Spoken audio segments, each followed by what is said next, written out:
વર્ષે ગિરનારમાં યોજાતી લીલી પરિક્રમાના સુચારુ આયોજન માટે આજે એક મિટિંગનું આયોજન કરવામાં આવ્યું હતું, જેમાં આ વિસ્તારના પૂજ્ય સાધુ સંતો, વિવિધ અધિકારીગણ, અમારા વિવિધ NGOs, રાજકીય પક્ષોના પણ અલગ અલગ લોકો આજે આવ્યા હતા. એમના તરફથી અલગ અલગ સૂચનો લેવામાં આવ્યા છે. આ પરિક્રમા છે એ આગામી 2 નવેમ્બરથી 5 નવેમ્બર સુધી યોજાવાની છે અને એના આયોજન માટે વિવિધ વિભાગો સાથે બેઠકો પણ થઈ ગઈ છે. અત્યારે ખાસ તો વન વિભાગ જે છે, અંદરના જે રસ્તાઓ છે એનું રિપેરિંગનું એ બધું કામ અત્યારે કરી રહી છે. સાથે સાથે પોલીસ વિભાગ તરફથી પણ જરૂરી બંદોબસ્ત માટેની વ્યવસ્થા થઈ છે. ઉપરાંત હેલ્થ જે વિભાગ છે એના મારફતે પૂરતા પ્રમાણમાં ડૉક્ટર, દવાઓ, એમ્બ્યુલન્સ એની વ્યવસ્થા કરવામાં આવી છે.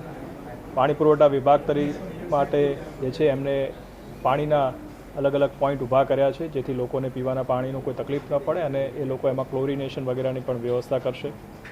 ફાયરની ટીમો પણ સતત આ દરમિયાન ખડે પગે રહેવાની છે.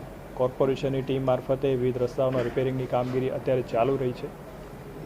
ST વિભાગ તરફથી પણ 30 જેટલી એક્સ્ટ્રા મિની બસનું આયોજન કરવામાં આવ્યું છે.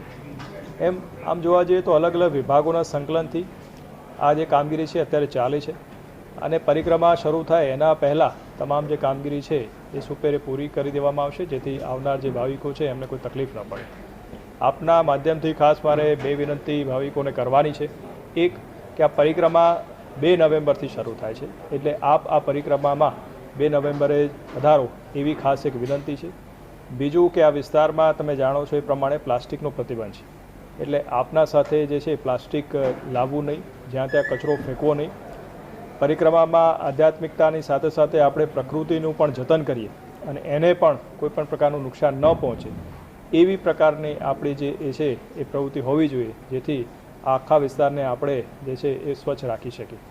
ઉપરાંત જે પરિક્રમાનો રૂટ છે એ રૂટ ઉપર જ ચાલવા માટે પણ આપણે વિનંતી છે, કારણ કે આ એક જંગલનો વિસ્તાર છે જેમાં હિંસક પ્રાણીઓ પણ હોય છે, એટલે કોઈ અઘટિત ઘટના ન બને એના માટે સ્થાનિક જે વહીવટી તંત્ર છે, વનતંત્ર છે, એને સહકાર આપવા માટે મારી આપને ખૂબ વિનંતી છે.